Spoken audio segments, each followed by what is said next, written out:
어디서 감히 나를 막아? 이 돈이 얼만데? 영감탱이 갈 때 같이 쫓겨나기 싫으면 조용히 있어. 자신을 말리려는 며느리를 거칠게 뿌리친 시어머니는 기어이 아버님의 생명줄인 산소호흡기 쪽으로 검은 손을 뻗었습니다. 당장이라도 아버님의 호흡이 끊어질 뻔했던 끔찍한 찰나, 수연은 온몸을 던져 그 악독한 소나기를 기필코 막아냈습니다. 시어머니는 꿈에도 몰랐을 겁니다.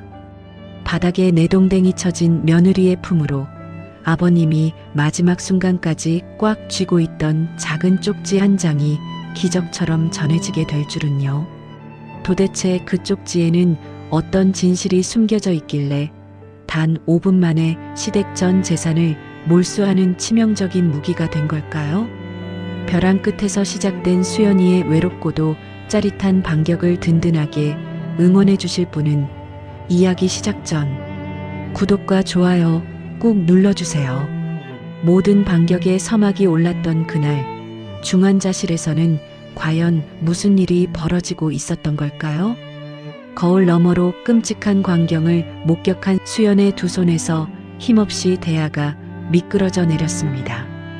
차가운 스테인리스 대야가 타일 바닥을 때리며 사방을 찌르는 둔탁한 쇳소리를 토해냈고, 그 굉음이 병실의 숨막히는 정적을 갈기갈기 찢어놓았습니다. 아버님의 생명줄인 산소호흡기 쪽으로 뻗치던 시어머니 박 여사의 검은 손이 흠칫 허공에서 멈췄습니다. 수연은 이성을 잃고 달려들어 시어머니의 팔을 붙잡았습니다. 하지만 박 여사는 그런 수연을 짐짝처럼 매몰차게 뿌리치며 악을 썼습니다. 감히 어디서 나를 막아? 이 병원비면 내 상가를 몇 채는 더 사는데 영감탱이 갈 때 너도 같이 쫓겨나고 싶어? 짐 싸서 길바닥에 나앉기 싫으면 조용히 있어. 박 여사는 도끼 어린 눈으로 수연을 잡아먹을 듯 흘겨보았습니다. 어차피 오늘 내일하는 목숨이라며 낯짝도 두껍게 혀를 찼습니다. 그러고는 신경질적으로 병실 문을 거칠게 열고 나가버렸습니다. 문이 부서져라 닫히는 마찰음이 병실 안을 흉흉하게 뒤흔들었습니다. 세상에 돈 몇 푼에 평생을 함께한 남편의 산소호흡기를 자기 손으로 때려 하다니, 사람의 탈을 쓰고 어찌 저럴 수 있는 건지 정말 기가 막힐 노릇이었죠. 수연은 다리에 힘이 풀려 병상 곁에 속절없이 주저앉았습니다. 지난 10년 숨죽여 버텼는데 돌아온 건 오로지 멸시와 협박뿐이었거든요. 등줄기를 타고 축축한 식은땀이 비오듯 흘러내렸습니다. 수연은 장기의식장애로 누워 계신 시아버지의 앙상한 손등 위로 뜨거운 눈물을 하염없이 떨어뜨렸습니다. 아버님, 저 이제 어떡해요? 저 너무 무서워요. 턱 밑까지 차오른 서러움을 그저 속으로 사기며 수연은 거친 숨을 몰아쉬었습니다. 그런데 바로 그 순간이었습니다. 평생 깨어나지 못할 거라던 시아버지의 굳은 검지손가락이 미세하게 꿈틀거린 겁니다.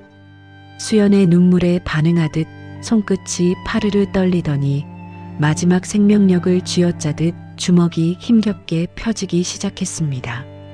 핏자국과 식은땀에 절어있는 작고 구겨진 쪽지 하나. 그것이 수연의 떨리는 손바닥 안으로 조용히 미끄러져 들어왔습니다. 계단에서 밀려 쓰러지던 그 참혹한 날, 시아버지는 온전한 정신으로 다급히 진실을 적어 움켜쥐고 계셨던 겁니다. 복도 저 멀리서 간호사들의 카트 미는 소리가 점점 가까워지고 있었습니다. 정규 회진까지 남은 시간은 단 5분 남짓.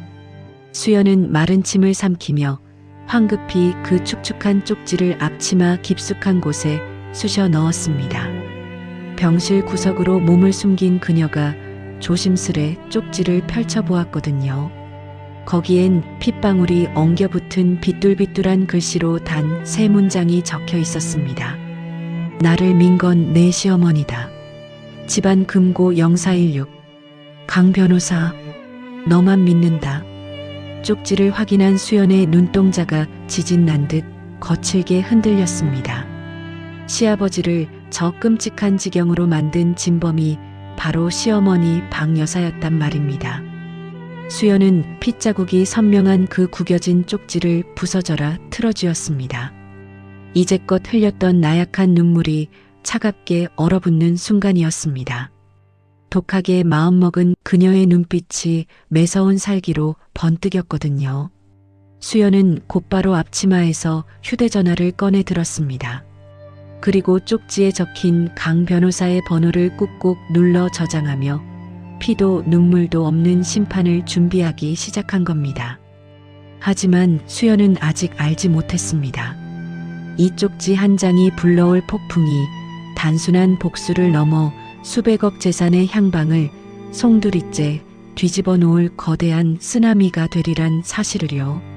서늘한 살기를 품은 수연은 인적이 드문 비상구 계단으로 황급히 몸을 숨겼습니다. 아버님이 마지막 힘을 쥐어짜 건네주신 핏자국 묻은 쪽지가 행여나 구겨질까 앞치마 주머니를 꽉 움켜쥔 손끝이 하얗게 질려 있었거든요.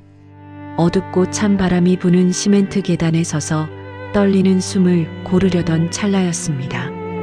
수연의 앞치마 속에서 휴대전화가 요란한 진동을 일으키며 허벅지를 때렸습니다. 발신자를 확인한 수연의 눈동자가 돌처럼 굳어졌습니다. 화면에는 민석의 이름 석자가 선명하게 떠 있었습니다. 수연은 등줄기를 타고 흐르는 서늘한 식은땀을 느끼며 마른 침을 삼켰습니다. 전화를 받자마자 수화기 너머로 민석의 오만하고 역겨운 목소리가 고막을 찔러왔습니다. 봐, 넌 밥이나 축내면서 병원에서 죽치고 있냐? 어차피 노인네 오늘 내일인데 쓸데없이 효부 코스프레 하지 말고 당장 본가로 튀어와. 내 서재 책상에 페이퍼 컴퍼니 명예 이전 서류 온 거 있으니까 그것부터 챙겨. 쯧쯧, 근본 없는 거 걷어서 사람 구실하게 해줬으면 집구석에서 눈치껏 밥값은 해야 할 거 아니야. 아버지가 사경을 헤매는데 불법 명예 이전 서류부터 챙기라니요. 게다가 부모 없는 상처를 후벼 파며 저런 폭언을 쏟아붓다니 사람의 탈을 쓰고 어찌 저럴 수 있는 건지 금수만도 못한 인간이었습니다.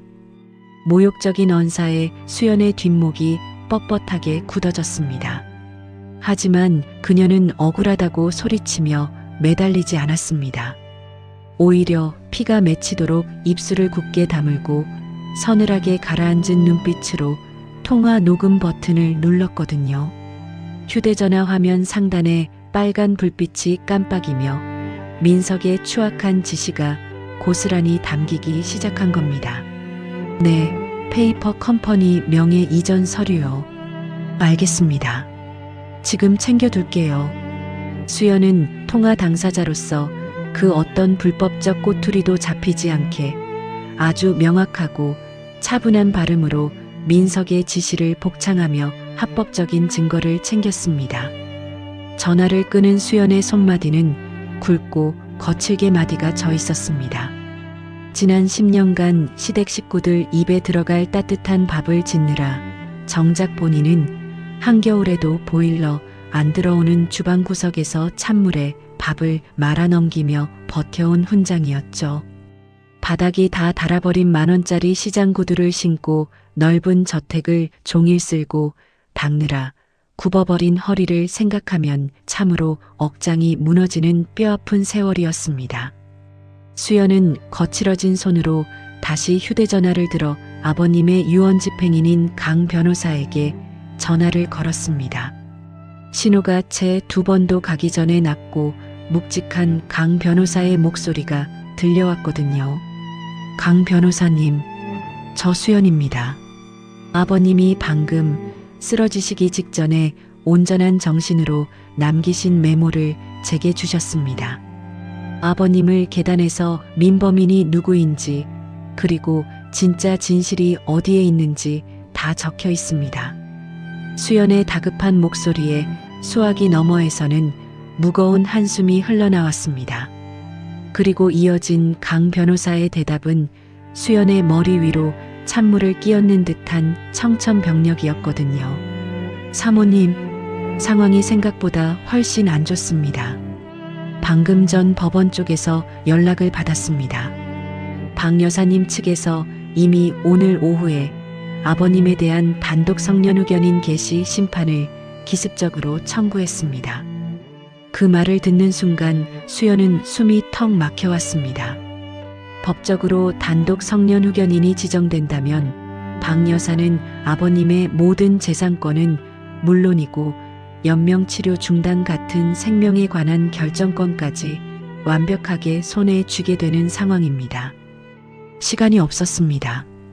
법원의 결정이 떨어져 저 악마 같은 시어머니에게 절대 권력이 넘어가기 전에 진짜 유언장과 저들의 횡령 증거를 찾아내어 법적 효력을 정지시켜야만 했습니다. 수연은 병원을 빠져나와 늦은 밤 택시를 잡아타고 본가 저택으로 향했습니다. 창밖으로 빗방울이 후두둑 떨어지며 차가운 유리창을 때렸지만 수연의 머릿속은 오직 지하실 금고에 암호인 0416이라는 숫자만 맴돌고 있었거든요.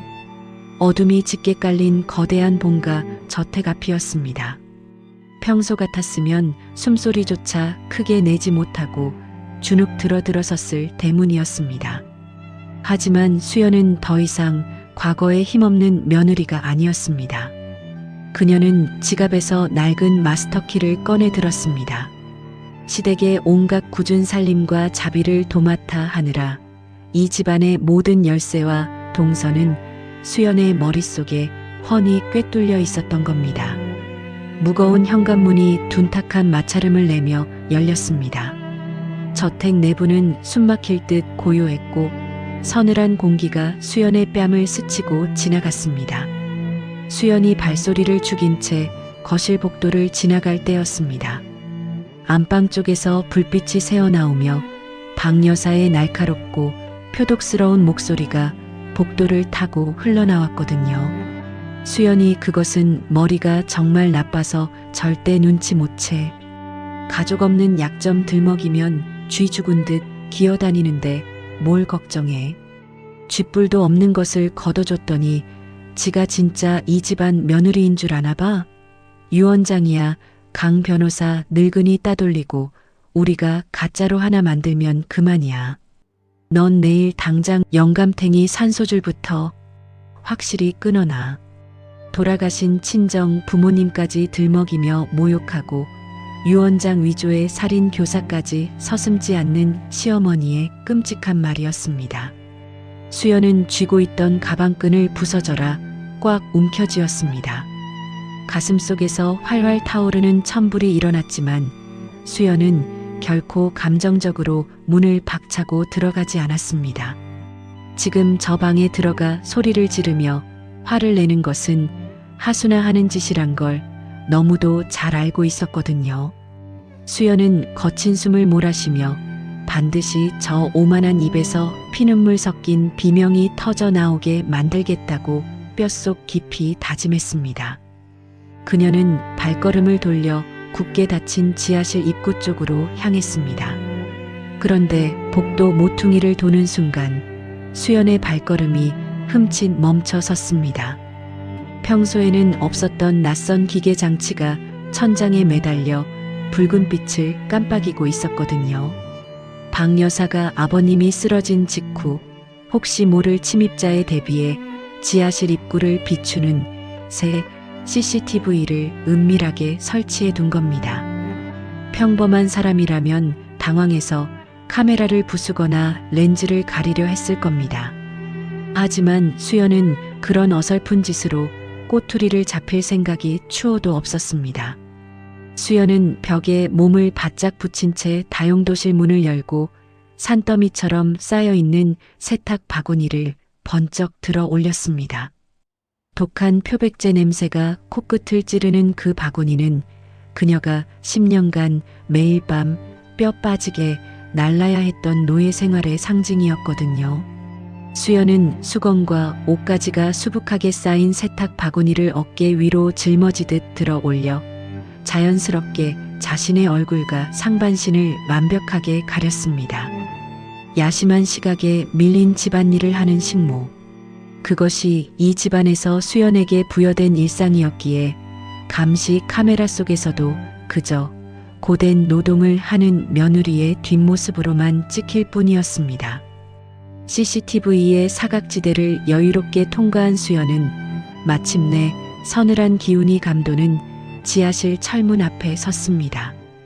낡은 경첩이 마찰음을 내며 열리자 매캐한 먼지 냄새와 곰팡내 섞인 습한 공기가 훅 끼쳐왔습니다. 계단을 한 칸씩 밟고 내려갈 때마다 굽이 다 닳아버린 만원짜리 시장 구두 밑창을 통해 지독한 냉기가 타고 올라왔습니다. 지난 10년 자식들 약값 아끼느라 한겨울에도 파스 한 장을 반으로 잘라 허리에 붙여가며 버텨온 뼈아픈 희생의 공간이었죠.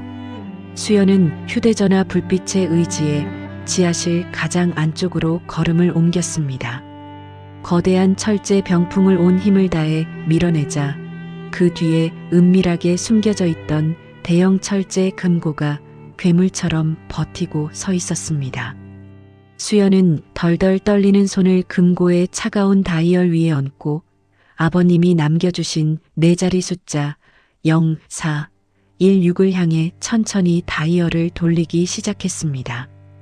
다이얼이 돌아갈 때마다 금고 내부의 무거운 톱니바퀴들이 맞물리는 둔탁한 진동이 손끝을 통해 고스란히 전해져 왔단 말입니다. 마지막 숫자에 다이얼이 멈춰서는 순간 육중한 철문 내부에서 잠금 장치가 풀리는 묵직한 소리가 지하실의 정막을 갈랐습니다. 수연이 마른 침을 삼키며 두꺼운 손잡이를 양손으로 거머쥐고 당기자 오랜 세월 갇혀있던 묵은 공기가 수연의 얼굴을 훅 덮쳐왔습니다. 거친 숨을 몰아쉬며 손전등 불빛을 안쪽으로 비춘 수연의 시선이 한 곳에 멈췄습니다. 가장 먼저 그녀의 눈에 들어온 것은 금고 맨 윗칸에 정갈하게 놓여있는 두툼한 황갈색 서류 봉투였거든요. 떨리는 손으로 내용물을 꺼내 확인한 수연의 두 눈이 지진 난 듯 거칠게 흔들리기 시작했습니다. 그것은 다름 아닌 시아버지의 붉은 인감이 선명하게 찍힌 공증 유언장 원본이었습니다. 놀랍게도 문서에는 며느리인 수연을 그룹의 유일한 유언 집행인으로 지정한다는 내용이 또렷하게 명시되어 있었습니다. 게다가 시아버지가 의식을 잃거나 위기 상황에 처할 경우 모든 권한과 재산권을 대리할 단독 후견인 역시 오직 수연 한 사람으로 법적 우선 지정 의향이 명시되어 있었단 말입니다. 수연은 다리에 힘이 풀려 그 자리에 털썩 주저앉을 뻔했습니다. 피 한 방울 섞이지 않은 자신을 저들은 10년 내내 벌레 보듯 무시하고 구박했습니다. 하지만 시아버지 한 사람만큼은 수연의 그 조용하고 눈물겨운 헌신을 처음부터 끝까지 지켜보고 계셨던 겁니다. 자신의 탐욕스러운 핏줄들보다 묵묵히 찬밥을 삼키며 집안을 돌보던 며느리에게 모든 것을 맡기겠다는 뼈저린 믿음. 그 거대한 진심 앞에 수연은 콧등이 시큰해지고 시야가 뿌옇게 흐려졌습니다. 떨리는 손으로 유언장을 부여잡은 수연의 두 눈에서 굵은 눈물이 툭 떨어졌습니다. 10년 전 박여사의 모진 구박에 쫓겨나 차가운 다용도실에서 굶고 있던 밤이었지요.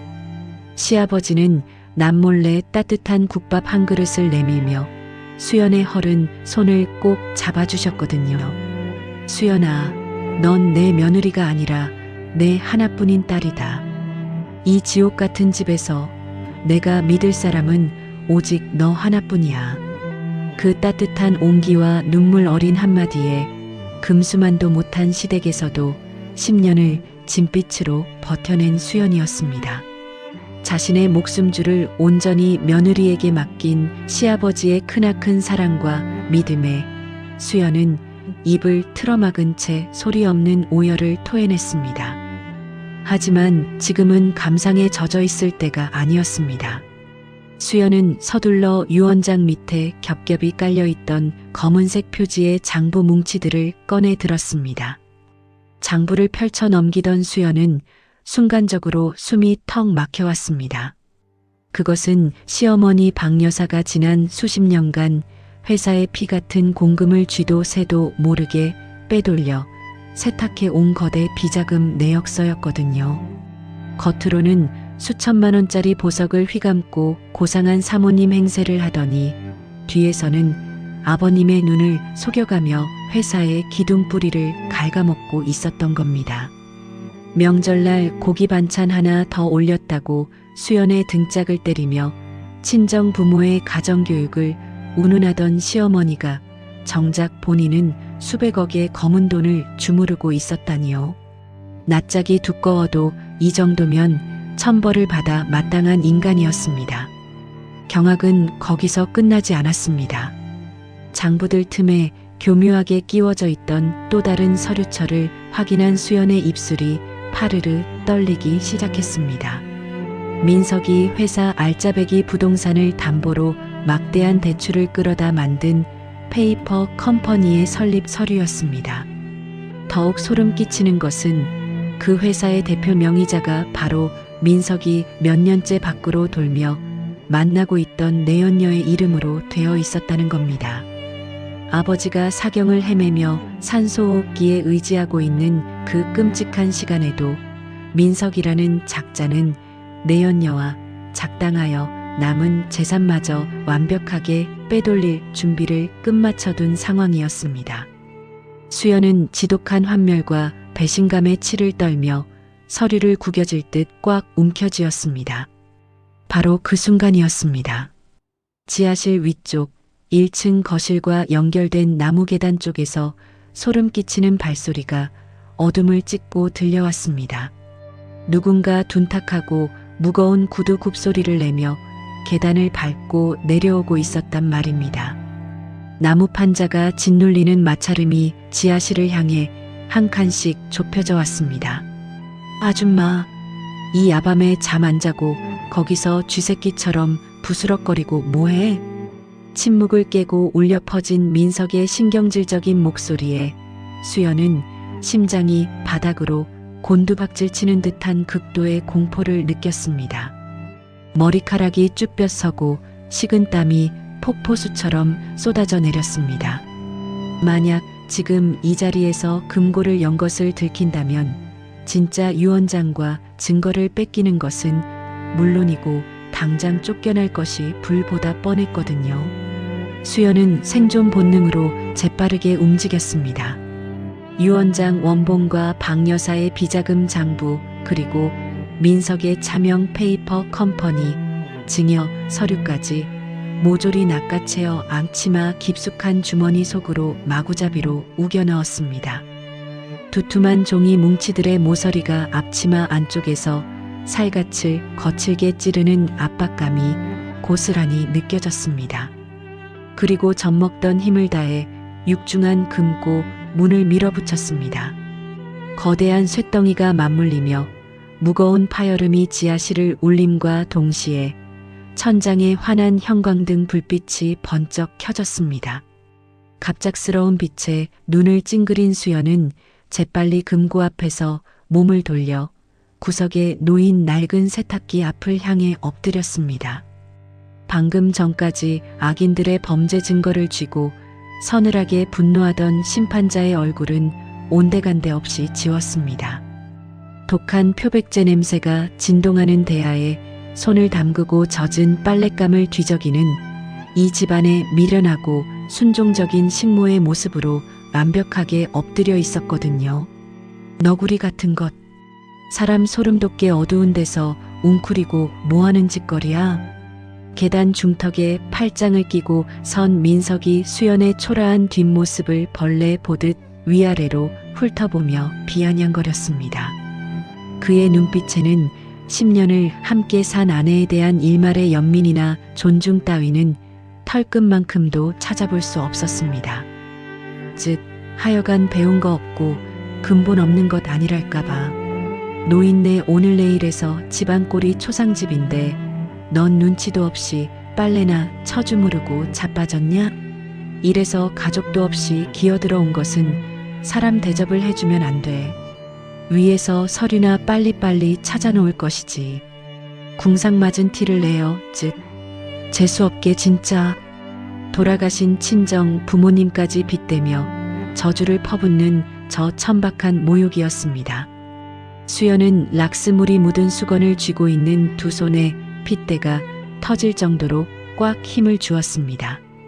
당장이라도 대야의 물을 저 오만한 얼굴에 끼얹고 싶었지만 그녀는 피가 거꾸로 솟는 분노를 삼키며 턱을 악물었습니다. 지금 폭발하면 10년의 억울함을 갚아줄 완벽한 사냥을 망치게 된다는 것을 알았거든요. 수연은 목소리를 한껏 낮추고 세상에서 가장 비굴한 어조로 대답했습니다. 죄송해요, 여보. 어머니가 내일 병원에 입고 가실 옷에 얼룩이 묻었다고 하셔서요. 서류는 금방 올라가서 찾아놓을게요. 민석은 수연의 잔뜩 주눅든 목소리를 듣고는 흥미가 떨어진 듯 코웃음을 쳤습니다. 자신이 완벽하게 짓밟아 놓은 하찮은 하녀라고 굳게 믿고 있었기에 다친 금꽃 쪽은 쳐다보지도 않은 채 발걸음을 돌렸거든요. 식충이 같은 게 걷어줬으면 주제 파악을 하고 빠릿빠릿하게 움직여. 아침 식사 늦기만 해봐. 아주 국물도 없을 줄 알아. 민석의 거만한 구두 발소리가 나무 계단을 타고 멀어지며 다시 1층으로 사라졌습니다. 곧이어 지하실의 형광등이 다시 꺼지고 완벽한 칠흑 같은 어둠이 찾아왔습니다. 무거운 정적이 다시 내려앉자 그제야 수연은 멈췄던 숨을 토해내며 털썩 세탁기에 몸을 기댔습니다. 온몸이 식은땀으로 흠뻑 젖어 있었지만 수연의 호흡은 점차 차분하고 서늘하게 가라앉기 시작했습니다. 어둠 속에서 수연은 자신의 복부를 묵직하게 압박하고 있는 앞치마 속의 진실들을 천천히 쓰다듬었습니다. 그녀의 입가에는 이내 아주 차갑고 소름 끼치는 미소가 번져오르고 있었습니다. 더 이상의 굴욕도 참담한 무력감도 남아있지 않았습니다. 수연은 번뜩이는 눈빛으로 텅 빈 허공을 응시하며 조용히 되뇌었습니다. 그래, 내가 손에 피를 묻히며 가짜 서류를 조작할 필요조차 없네. 탐욕에 미친 너희들이 직접 만들어 놓은 이 진짜 쓰레기들로 가장 완벽하고 처절한 무덤을 파주마. 하지만 수연의 진짜 사냥은 아직 시작도 하지 않았습니다. 해가 뜨면 이 증거들이 탐욕의 눈먼 모자의 목줄 위에 하나씩 얹혀질 터였거든요. 다음 날 아침 본가 저택의 넓은 주방에는 구수한 찌개 냄새와 노릇하게 구워진 생선 향이 가득 피어올랐습니다. 수연은 지난밤 어두운 지하실에서 겪었던 그 숨막히는 공포를 완벽하게 지워낸 채 평소처럼 무채색 앙치마를 두르고 묵묵히 아침상을 차려내고 있었거든요. 도마 위를 일정하게 두드리는 칼질 소리와 찌개가 끓어오르며 나는 뜨거운 열기 속에서도 수연의 손발은 한겨울의 얼음장처럼 차갑게 식어 있었습니다. 10년입니다. 그 긴 세월을 하루같이 새벽 5시에 일어나 까다로운 시댁 식구들의 입맛을 맞추느라 뼈가 부서져라 일했습니다. 하지만 정작 수연 자신은 저 화려한 식탁에 편히 앉아본 적이 단 한 번도 없었단 말입니다. 남들 다 자는 꼭두 새벽부터 찬물에 손을 담그며 버텨온 그녀의 굽은 등과 퉁퉁 부어오른 손마디는 지난 세월의 처절한 희생을 고스란히 보여주는 뼈아픈 흔적이었죠. 넓은 대리석 식탁 위에 진수성찬이 빈틈없이 차려지자 그제야 안방에서 시어머니 방 여사가 거만한 걸음걸이로 걸어 나왔습니다. 뒤이어 부스스한 얼굴의 민석도 하품을 해대며 식탁 의자를 빼고 삐딱하게 주저앉았습니다. 상석에 자리를 잡은 방 여사는 숟가락으로 국물을 한번 휘휘 젓더니 다짜고짜 식탁 위로 수건을 팽개치며 표독스러운 목소리로 쏘아붙였습니다. 아침부터 찌개 꼬락서니가 왜 이렇게 짜고 텁텁해? 가족도 없는 것을 번듯한 집안 며느리로 앉혀줬더니 10년이 지나도 그 알량하고 천박한 싼티를 벗지를 못해? 너 같은 것이 무슨 복을 타고 나서 우리 집에 기어들어왔니?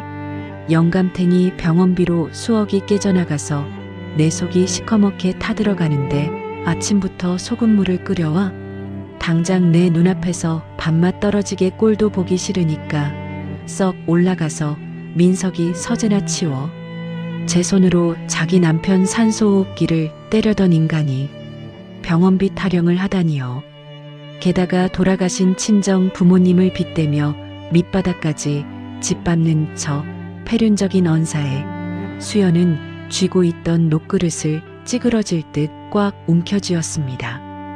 당장이라도 펄펄 끓는 냄비를 저 뻔뻔한 얼굴들에 엎어버리고 싶었지만 수연은 목 근육이 뻣뻣하게 굳어지는 분노를 삼키며 거친 숨을 억눌렀단 말입니다.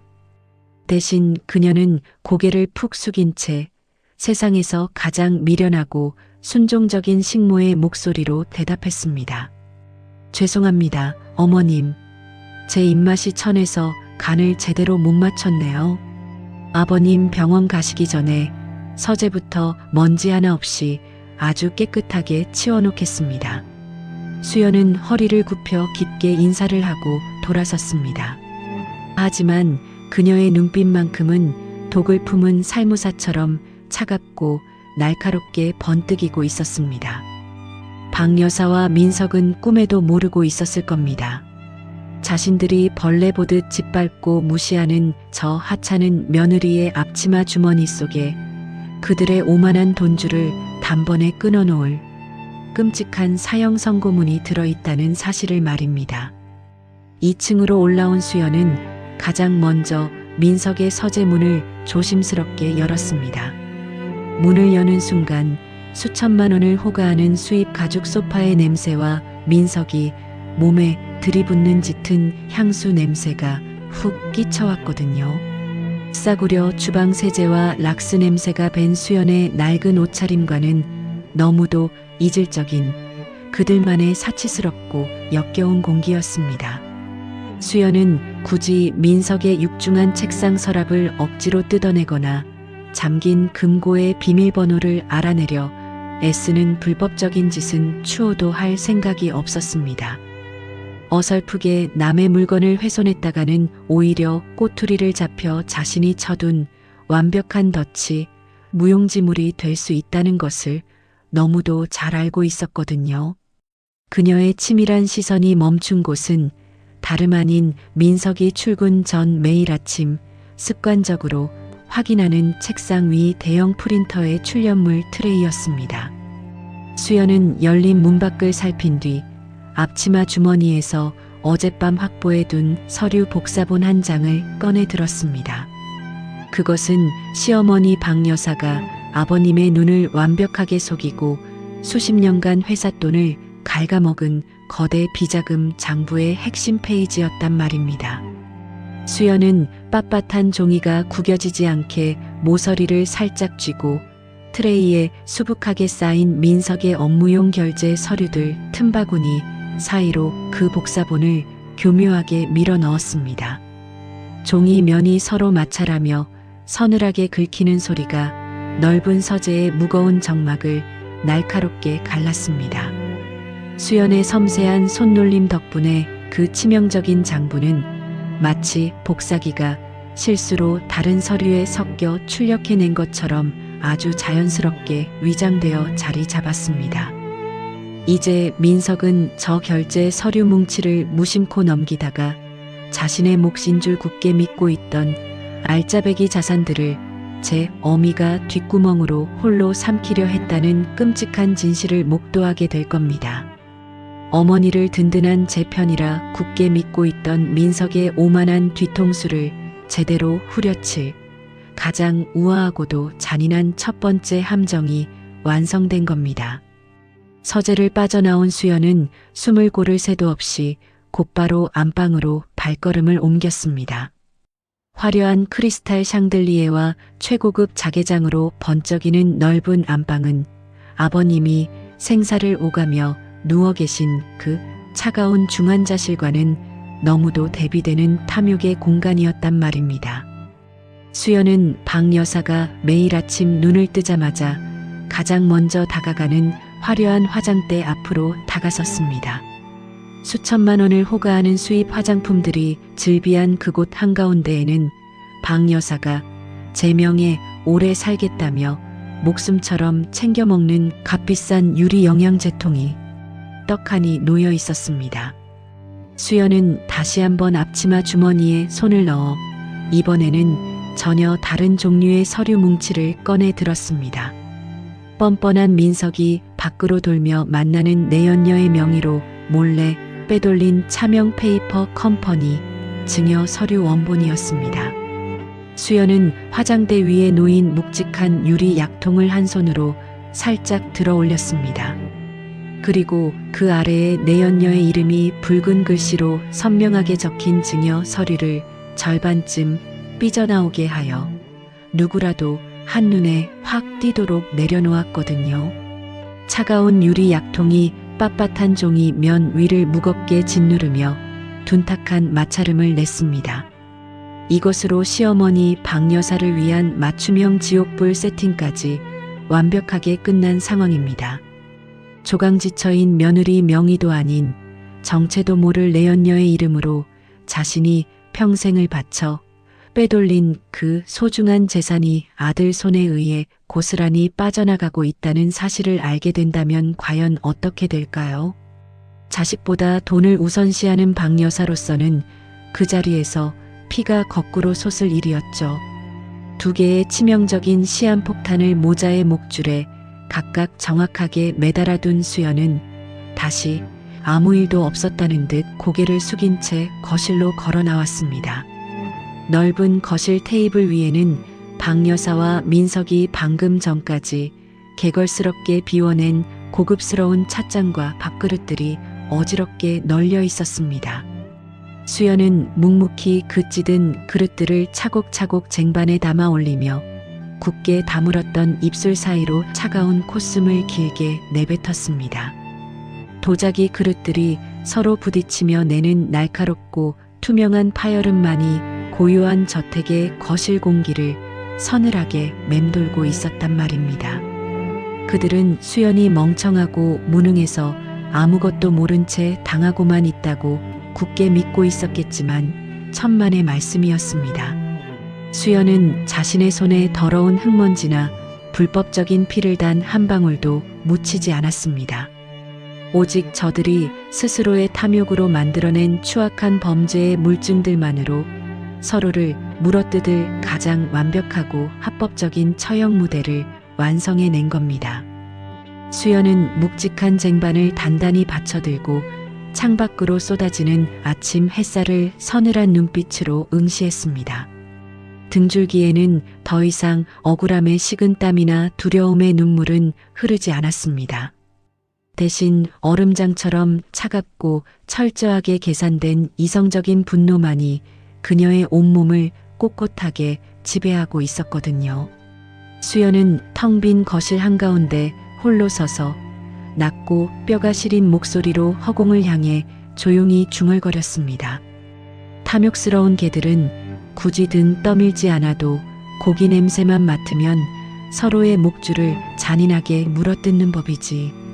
그렇게 피비린내 나는 자중질환을 향한 수연의 완벽한 덫이 서서히 그러나 확실하게 작동을 시작한 겁니다. 하지만 덫의 진짜 무서운 점은 따로 있었습니다. 저 시한폭탄들이 터지는 순간 모자는 서로를 향해 자신들의 범죄를 제 입으로 토해낼 수밖에 없다는 것을요. 외출해서 돌아온 박 여사는 현관에 들어서자마자 화려한 밍크 코트를 거실 소파에 신경질적으로 벗어 던졌습니다. 비단뱀처럼 매끄러운 수입산 실크 블라우스를 쓰다듬으며 곧장 안방으로 향하는 그녀의 발걸음은 남편이 사경을 헤매고 있는 집안의 안주인이라고는 믿기지 않을 만큼 가볍고 거만했거든요. 화려한 자개장이 번쩍이는 안방에 들어선 박 여사는 매일 아침 목숨처럼 챙겨 먹는 값비싼 수입 영양제를 찾기 위해 화장대 위로 손을 뻗었습니다. 그런데 묵직한 유리 약통 밑에 평소에는 보지 못했던 낯선 서류 뭉치가 삐져나와 있는 것이 그녀의 표독스러운 시선을 단번에 사로잡았습니다. 박 여사가 의아한 표정으로 빳빳한 종이를 빼내어 펼치는 순간이었습니다. 두꺼운 종이가 거칠게 구겨지는 마찰음이 넓은 안방의 정막을 날카롭게 갈랐습니다. 서류의 첫 장을 무심코 읽어내려가던 박 여사의 두 눈동자가 금방이라도 튀어나올 듯 커다랗게 벌어졌습니다. 호흡이 턱 끝까지 차오르며 화장대를 짚은 그녀의 손목에 시퍼런 핏대가 무섭게 솟아올랐거든요. 그것은 다름 아닌 아들 민석이 회사 알짜배기 부동산을 담보로 막대한 대출을 끌어다 만든 차명 페이퍼 컴퍼니의 설립 서류였습니다. 더욱 기가 막힌 것은 수백억 원의 가치를 지닌 그 건물들의 최종 명의자가 조강지처인 며느리 수연도 아니고 박 여사 본인도 아닌 근본도 알 수 없는 내연녀의 이름으로 고스란히 증여되어 있었다는 사실이었습니다. 이 금수만도 못한 놈이 감히 애미를 속이고 뒤에서 딴 주머니를 차 박 여사의 입술이 파르르 떨리며 악에 바친 거친 숨이 터져 나왔습니다. 자신이 평생을 바쳐 늙은 남편의 눈을 속여가며 빼돌린 그 소중한 재산이 제 배 아파 낳은 아들의 손에 의해 정체도 모를 여자의 치맛자락 속으로 빠져나가고 있었단 말입니다. 뒷목이 뻣뻣하게 굳어지며 피가 거꾸로 솟구치는 지독한 배신감에 박 여사는 이성을 완벽하게 상실해버렸습니다. 그녀는 서류를 쥔 손을 부들부들 떨며 화장대 위에 놓여있던 수천만 원짜리 수입 화장품 병들을 팔뚝으로 거칠게 쓸어버렸습니다. 육중한 유리병들이 대리석 바닥으로 곤두박질치며 산산조각 나는 요란한 파열음이 안방을 흉흉하게 뒤흔들었거든요. 같은 시각 2층 서재에서 여유롭게 최고급 시가를 피워 물며 출근 준비를 하던 민석 역시 메어두었던 명품 넥타이를 거칠게 풀어 헤치고 있었습니다. 매일 아침 결제 서류를 확인하는 대형 프린터 트레이에서 무심코 섞여 있던 낯선 장부의 복사본을 막 확인한 직후였단 말입니다. 서류에 찍힌 빼곡한 숫자들을 훑어 내려가던 민석의 얼굴이 화끈거리며 불그락푸르락 달아오르기 시작했습니다. 그것은 수백억 단위의 회사 비자금이 어머니 박 여사의 은밀한 차명 계좌로 고스란히 세탁되어 흘러들어간 정황이 적나라하게 찍힌 증거였거든요. 미친 어머니가 내 목까지 혼자 다 삼키시려고 이렇게 밑장 빼기를 해. 늙은이가 노망이 났나? 자신을 그룹의 유일한 후계자이자 천재 경영인이라 철석같이 믿고 있던 민석의 눈빛이 독사처럼 번뜩였습니다. 평생 아버지를 속이며 뒤로 호박씨를 까온 어머니가 이제는 그 탐욕스러운 이빨을 하나뿐인 아들의 목줄에까지 들이밀고 있었다니 참으로 기가 막힐 노릇이었죠. 배신감에 목 근육이 경련하듯 떨리던 민석은 책상 위에 놓여있던 묵직한 가죽 펜꽂이를 들어 벽을 향해 있는 힘껏 집어 던졌습니다. 가죽이 벽면에 부딪혀 튕겨나가는 둔탁한 소리와 함께 민석은 곧장 서재문을 박차고 1층 거실을 향해 성큼성큼 내려가기 시작했습니다. 극도의 분노에 휩싸인 모자는 거대한 샹들리에가 번쩍이는 1층 거실 한복판에서 굶주린 먹잇감을 노리는 하이에나들처럼 마주쳤습니다. 서로를 잡아먹을 듯 노려보는 두 사람 사이에는 당장이라도 불꽃이 튈 듯한 팽팽하고 서늘한 살기가 감돌았거든요. 때마침 수연은 모서리가 다 벗겨진 낡고 볼품없는 쟁반에 식은 보리차를 내오는 척하며 자연스럽게 거실 구석에 두꺼운 대리석 기둥 뒤에 자리를 잡았습니다. 그녀의 낡은 앞치마 주머니 속 휴대전화 녹음 버튼은 이미 선명한 빨간 불빛을 내며 돌아가고 있었단 말입니다. 매운 손바닥 소리가 거실의 무거운 공기를 날카롭게 갈랐습니다. 박 여사가 다짜고짜 다가가 민석의 뺨을 잇는 힘껏 후려갈기며 땀에 젖어 구겨진 증여 서류를 아들의 얼굴에 사정없이 집어던진 겁니다. 네가 천재 경영인인 척 온갖 폼은 다 잡고 다니더니 어디서 굴러먹다 온 뱀 같은 것한테 내 피 같은 재산을 빼돌려. 내가 널 어떻게 키웠는데 이딴 식으로 애미 등에 칼을 꽂아. 지애비 누워있는 병원비도 아깝다며 징징거리던 놈이 정체도 모를 여자한테 수백억짜리 건물을 넘겨. 뺨이 시뻘겋게 부어오른 민석의 눈동자에 핏발이 섰습니다. 그 역시 지지 않고 탁자 위에 놓여있던 최고급 영국제 찻잔을 손등으로 거칠게 밀쳐 깼단 말입니다. 날카로운 도자기 파편이 차가운 대리석 바닥 위로 산산조각 나며 사방으로 튀어 올랐습니다. 어머니야말로 아버지 쓰러지시기 무섭게 비자금 챙기려고 눈이 멀으신 거 아닙니까? 아버지가 남기신 내 목까지 싹 다 가로채려고 그동안 늙은이 치매 취급하며 약 먹이고 가스라이팅 하신 거 내가 모를 줄 아셨어요. 그렇게 돈이 좋으시면 그 비자금 껴안고 혼자 되지시든가. 돈 앞에서는 부모 자식도 없다더니 딱 그 짝이었거든요. 탐욕에 눈이 멀어 이성을 완벽하게 상실한 모자는 며느리 수연이 바로 옆 기둥 뒤에 서 있다는 사실조차 새카맣게 잊어버렸습니다. 아니, 평소 수연을 집안의 투명 인간이나 하찮은 가구쯤으로 여겼기에 그녀의 존재 자체를 아예 의식조차 하지 않은 겁니다. 서로가 더 많은 몫을 차지하려 목줄을 물어뜯는 과정에서 그동안 꼭꼭 숨겨왔던 추악한 범죄의 비밀들이 본물 터지듯 쏟아져 나오기 시작했거든요. 이 천하의 못돼 먹은 페르나, 네가 회사 공금에 손대서 카지노 도박 빚진 거 메꿔주려고 내가 밤잠 못 자며 장부 조작까지 해줬건만 이제 와서 내 뒤통수를 쳐. 넌 오늘부로 이 집안 호적에서 파버릴 줄 알아. 호적을 파요?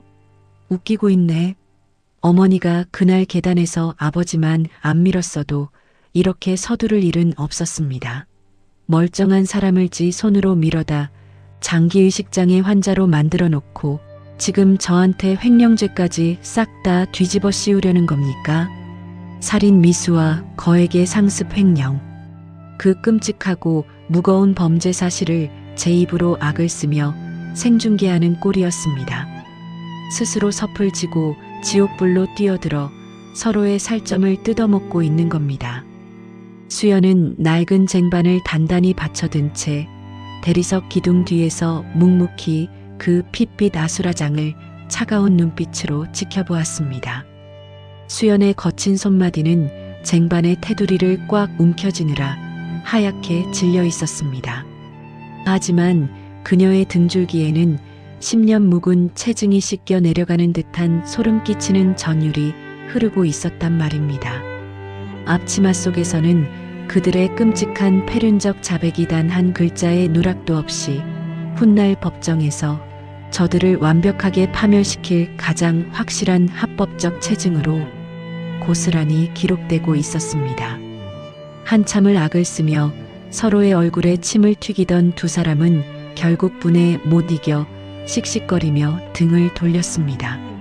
민석은 욕설을 내뱉으며 현관문을 박차고 나갔고 박 여사는 헝클어진 머리를 쥐어뜯으며 5층 안방으로 쿵쾅거리며 올라갔거든요.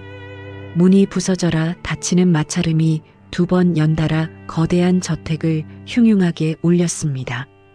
거실에는 산산조각난 찻잔 파편과 짓밟혀 구겨진 증여, 서류들만이 처참하게 나뒹굴고 있었죠. 무거운 정막이 다시 거실에 내려앉자 기둥 뒤에 숨어있던 수연은 앞치마 주머니 속으로 조용히 거친 손을 넣어 녹음 종료 버튼을 눌렀습니다. 화면에 저장 완료를 알리는 작은 진동음이 수연의 굳은 손끝을 타고 찌릿하게 전해졌습니다. 수연은 바닥에 널브러진 탐욕의 잔해들을 서늘한 눈빛으로 내려다보며 굳게 담은 입가에 비릿하고 차가운 미소를 머금었습니다. 완벽한 자백 고마워요. 이제 그 알량한 사냥을 완벽하게 끝내러 가볼까? 수연의 서늘하고 뼈가 시린 목소리가 텅 빈 거실의 차가운 대리석 바닥 위로 낮게 깔렸습니다. 10년 묵은 원한을 갚아줄 완벽한 사형 선고문이 그 누구도 아닌 박 여사와 민석 스스로의 입을 통해 수연의 두 손에 온전히 쥐어진 겁니다. 하지만 진짜 공포는 이제부터였습니다. 탐욕의 눈이 먼 저 모자가 다음으로 달려갈 곳은 시아버지의 마지막 명주를 끊어야만 모든 것을 독식할 수 있는 그 차가운 병실이었거든요. 서로의 밑바닥을 확인한 끔찍한 폭로전 직후 본가 저택을 박차고 나온 박 여사와 민석의 머릿속에는 오직 단 하나의 소름 끼치는 목표만이 맴돌고 있었습니다. 서로가 자신의 몫을 가로채기 위해 수백억의 비자금과 차명 건물을 빼돌렸다는 명백한 사실을 알게 된 이상 핏줄이라는 알량한 끈은 이미 완벽하게 끊어진 상태였거든요. 지금 그 탐욕에 눈이 먼 모자의 이성을 지배하는 생각은 누가 먼저 병실에 누워있는 늙은이의 마지막 명주를 합법적으로 끊고 유일한 단독 상속자가 될 것인가 뿐이었습니다. 두 사람은 약속이라도 한 듯 각자의 외제차를 거칠게 몰아 시아버지가 사경을 헤매고 있는 대형 병원 VIP 중환자실을 향해 미친 듯이 질주하기 시작했습니다. 무거운 비구름이 잔뜩 낀 병원 로비였습니다. 평소라면 주변의 시선을 의식하며 고상한 사모님과 젠틀한 후계자 행세를 했을 두 사람이었지만 지금은 달랐단 말입니다. 날카로운 구두 굽소리가 차가운 대리석 복도를 신경질적으로 찢어발기며 불규칙하게 울려 퍼졌습니다. 머리카락이 산발이 된 박 여사와 넥타이가 반쯤 풀어진 채 헐떡이는 민석이 독사처럼 거친 숨을 몰아쉬며 VIP 병실 앞복도로 동시에 들이닥친 겁니다. 마치 거대한 먹잇감을 눈앞에 둔 굶주린 하이에나들처럼 두 사람의 눈동자에는 시뻘건 핏발이 가득 서 있었습니다. 하지만 그들이 곧장 병실 문고리를 잡아채려는 찰나 차트를 들고 회진을 준비하던 담당 주치의와 수간호사가 그 앞을 단호하게 막아섰습니다. 사람을 살리는 공간에서 죽음의 냄새를 풍기며 달려드는 이들을 본능적으로 제지한 참이었죠. 사모님, 지금 여기서 이러시면 곤란합니다. 회장님 상태가 오늘 아침부터 급격히 불안정해지셔서 지금 산소 포화도를 끌어올리는 집중 치료 중입니다. 아무리 직계 보호자분들이라도 지금은 함부로 들어가시면 안 됩니다. 의사의 굳건한 제지에 박 여사의 얼굴이 불그락푸르락 화로처럼 달아올랐습니다. 그녀는 눈을 부라리며 의사의 하얀 가운 자락을 거칠게 밀쳐냈습니다. 힘에 밀린 의사의 몸이 뒤로 크게 휘청이며 차가운 복도 벽에 부딪히는 둔탁한 소리가 울렸거든요. 바닥으로 떨어져 나뒹구는 진료 차트 위로 박 여사의 악다구니가 쏟아졌습니다. 당장 안 비켜. 내가 이 거대한 그룹의 안주인이고 저기 누워있는 영감탱이의 유일한 법적 보호자 대표야. 장기의식장애로 산송장 된 지가 언젠데 언제까지 내 피 같은 돈을 저깟 산소호흡기에 밑 빠진 독처럼 쏟아부을 작정이야? 당장 연명치료 중단 동의서 가져와. 오늘 당장 내가 직접 보호자 대표로 서명하고 저 산소줄 깔끔하게 끊어버릴 거니까. 사람의 목숨을 살려야 할 신성한 병원 복도 한복판에서 제 남편을 해야겠다고 저리도 당당하게 악을 쓰다니 정말 끔찍하기 짝이 없었습니다. 담당 의사는 기가 질린 표정으로 마른 침을 삼켰지만 의료법의 원칙을 내세우며 한치도 물러서지 않았습니다. 아직 법원에서 단독 성년 후견인 확정 판결이 내려오지 않은 상태입니다. 게다가 연명치료 중단은 직계 가족 전원의 합의나 적법한 대리인의 서명이 반드시 필요한 아주 중대한 사안입니다. 이런 식으로 강압적으로 밀어붙이실 수는 없는 상황입니다. 그때 박 여사 뒤에서 숨을 헐떡이던 민석이 비릿하고 차가운 코웃음을 치며 의사 앞으로 바짝 다가섰습니다. 안주머니에서 붉은색 인주가 잔뜩 묻은 인감도장 하나를 꺼내 허공에 위협적으로 흔들어 보였단 말입니다. 어이, 의사 양반. 원칙 따지며 답답하게 구는 건 알겠는데 눈치껏 융통성 좀 발휘합시다. 어차피 어머니는 법적 후견인 신청을 이미 끝내놓으셨고 난 이 그룹의 하나뿐인 친아들이자 유일한 후계자요. 우리 두 사람이 지금 이 자리에서 합의하고 서명하겠다는데 도대체 뭐가 문제란 겁니까? 나중에 법적 문제 생기면 우리 병원 법무팀이 알아서 다 막아줄 테니 쓸데없는 소리 말고 당장 그 종이 쪼가리나 내오세요. 민석의 서늘한 협박과 박 여사의 악다구니에 결국 새파랗게 질린 간호사가 덜덜 떨리는 손으로 연명치료 중단 동의서가 끼워진 클립보드를 들고 나왔습니다.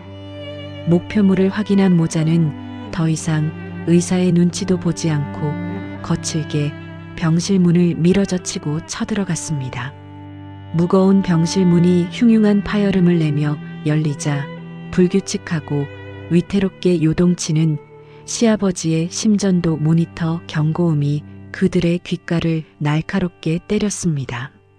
병실 안의 공기는 독한 소독약 냄새와 죽음의 그림자가 뒤엉켜 숨이 턱 막힐 듯 무거웠습니다.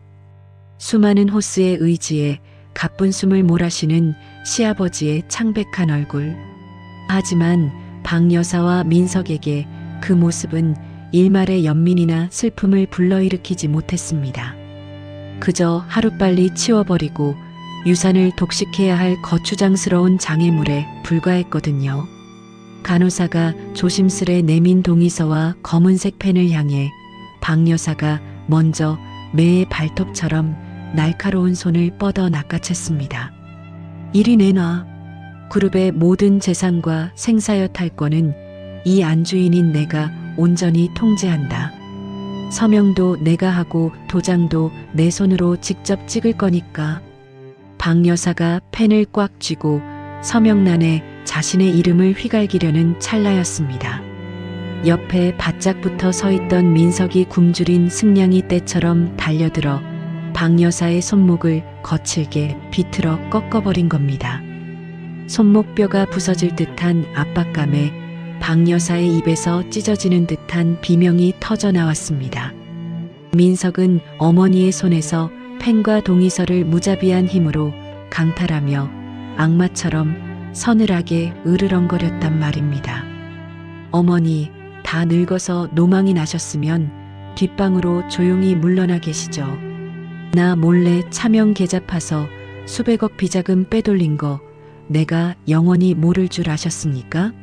그룹의 진짜 주인이 누군지 아직도 파악이 안 되세요? 이 서명은 그룹의 완벽한 주인이 될 이 아들이 직접 합니다. 자신의 손목을 꺾어버린 친아들의 끔찍한 패륜에 박 여사는 두 눈을 희번덕거리며 이성을 완벽하게 잃어버렸습니다. 헝클어진 머리를 흔들며 민석의 고급 정장 멱살을 틀어쥐고 넥타이를 사정없이 휘어잡으며 악을 썼습니다. 이 천하의 금수만도 못한 놈아. 네가 회사 공금 횡령한 거 검찰에 넘겨서 감옥에 쳐넣어버리기 전에 당장 내놔. 내 애비 마지막 명줄은 내가 끊어. 이건 다 내 돈이야. 내 거라고. 병실 한가운데서 벌어진 참혹하고도 역겨운 난투극이었습니다. 피가 튀고 살이 찢어지는 물리적인 칼부림은 없었지만 그것은 오직 거대한 부와 법적 권리를 쟁취하기 위해 친아버지이자 남편의 목숨을 펜대 하나로 끊어버리려는 금수들의 피 말리는 데스매치였단 말입니다. 산소호흡기의 의지에 위태로운 생명을 이어가는 핏줄의 침대 바로 옆에서 누가 먼저 합법적인 사형 선고에 도장을 찍을 것인가를 두고 벌이는 서늘한 절차적 살인의 현장이었습니다. 숨을 죽이고 지켜보던 간호사들은 경악의 차입을 틀어막았고 모니터의 심장 박동 그래프는 금방이라도 끊어질 듯 붉은 빛을 미친 듯이 쏟아내고 있었습니다. 이거나 늙은이가 힘만 더럽게 세가지고 민석이 거친 힘으로 박 여사의 어깨를 밀쳐냈습니다. 박 여사의 몸이 뒤로 밀리며 차가운 링거대 쇠기둥에 부딪혀 둔탁한 소리를 냈습니다. 그녀가 고통에 신음하며 바닥으로 나동그라진 틈을 타 민석이 거친 숨을 몰아쉬며 동의서 서명란에 펜 끝을 가져다 댔습니다. 이제 저 차가운 잉크가 종이 위에 닿기만 하면 시아버지의 생명 유지 장치는 합법이라는 완벽한 탈을 쓴 채 그들의 손에 의해 잔인하게 꺼지게 될 참이었죠. 바로 그 절체절명의 찰나였습니다. 굳게 닫혀있던 VIP 병실의 무거운 출입문이 부서질 듯 굉음을 내며 거칠게 열려 젖혀졌습니다. 병실 안의 공기가 통째로 얼어붙었습니다. 민석의 펜이 서명란 위에서 미동도 없이 멈췄습니다. 바닥에 나뒹굴던 박 여사의 악다구니도 그 자리에서 뚝 끊겼습니다. 그 펜 당장 내려놓으시죠. 등골을 오싹하게 만드는 얼음장처럼 차갑고 묵직한 여자의 목소리가 아수라장이 된 병실 안의 공기를 단숨에 지배했습니다. 펜을 쥐고 헐떡이던 민석도 바닥에 쓰러져 악을 쓰던 박 여사도 놀란 눈으로 문 쪽을 고개 돌려 바라보았단 말입니다. 그곳에는 매일 무채색 앞치마를 두르고 고개를 푹 숙인 채 그들의 발밑을 기어다니던 식모 같은 며느리의 초라한 모습은 온데간데 없었습니다.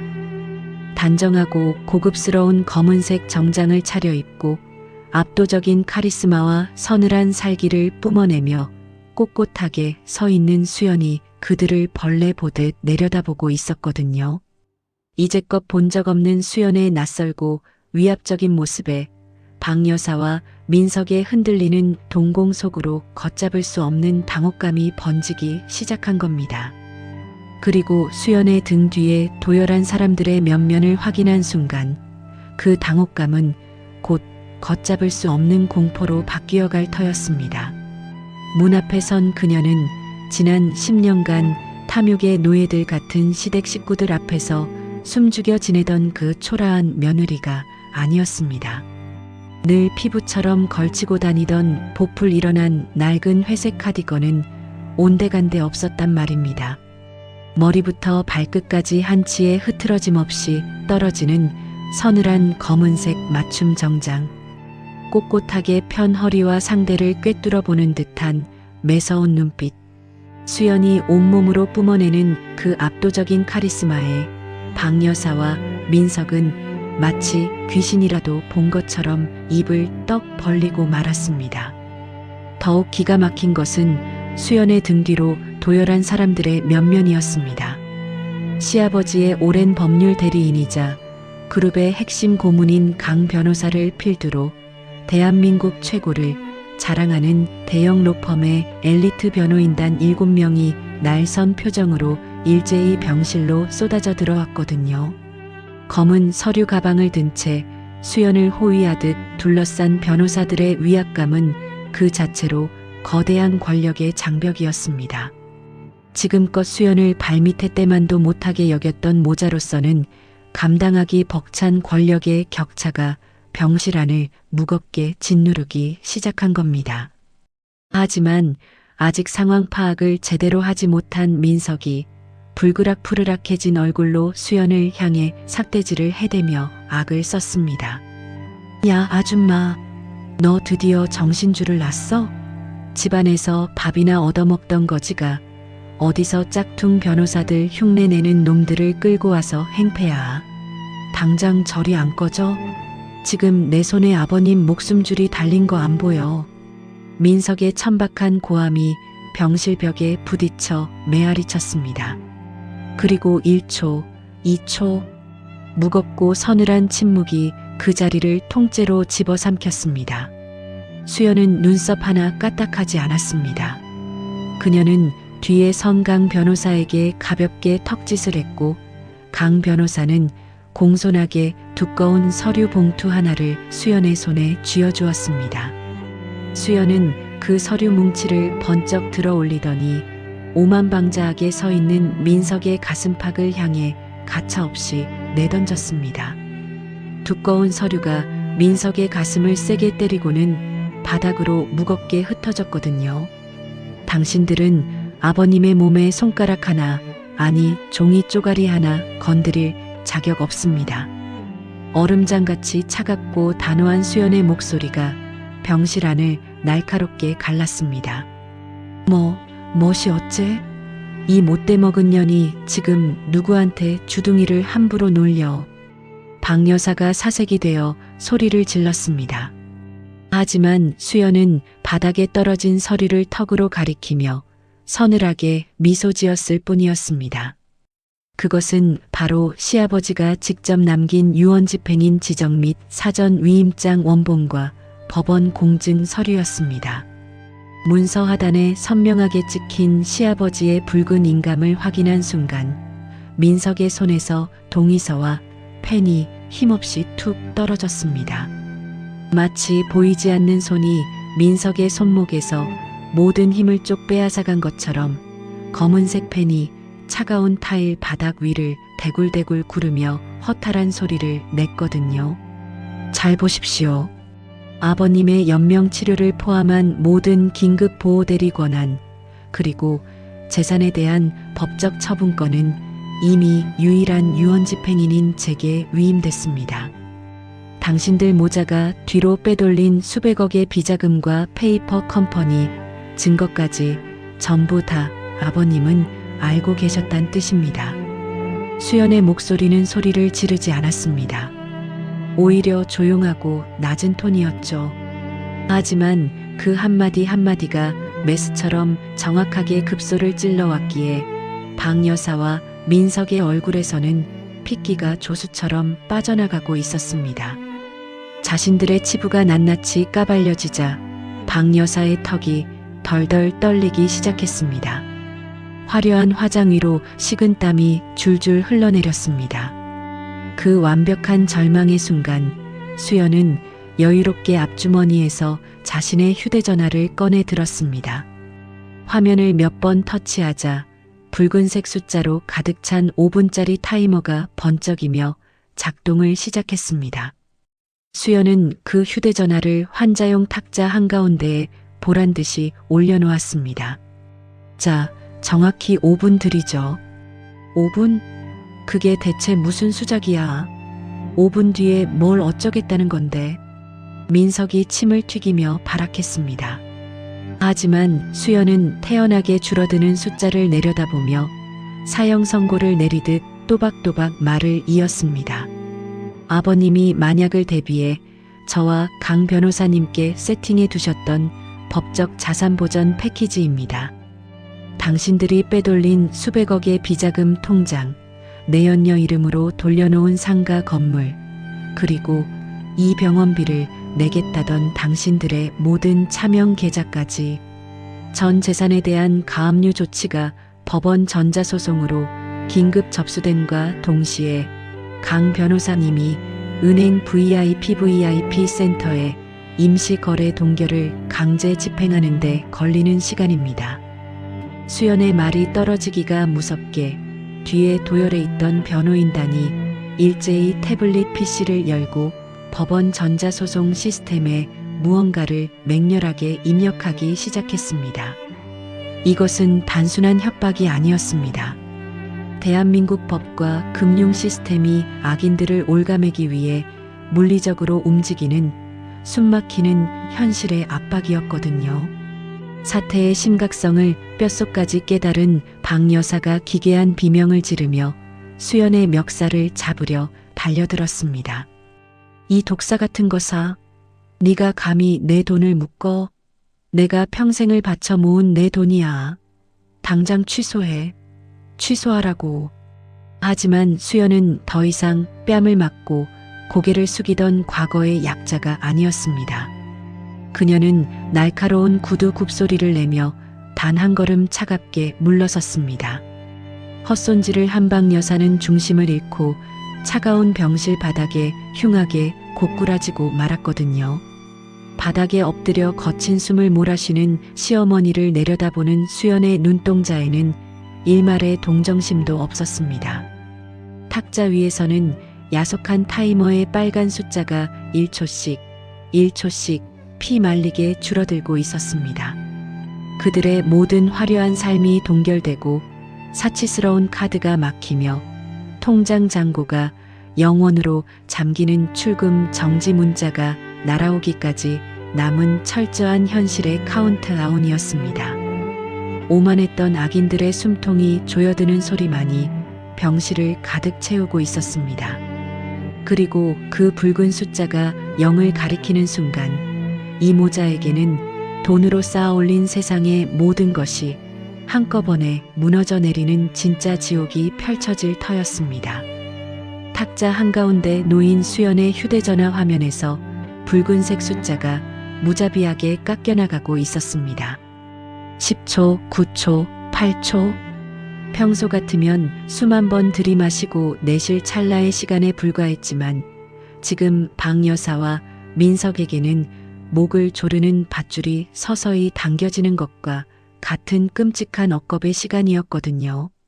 오만방자하던 민석의 이마에는 콩알만한 식은땀이 맺혀 턱 끝으로 뚝뚝 떨어져 내렸습니다. 바닥에 주저앉은 박 여사는 가쁜 숨을 몰아쉬며 핏발선 눈으로 그 작은 화면만을 뚫어져라 노려보고 있었습니다. 마침내 타이머의 숫자가 0분 0초를 가리켰습니다. 종료를 알리는 서늘한 기계 알람이 무거운 병실 공기를 길게 찢어발겼습니다. 그와 동시에 약속이나 한 듯 박 여사의 최고급 가죽 가방 속과 민석의 재킷 안주머니에서 요란한 진동이 폭포수처럼 터져 나오기 시작했습니다.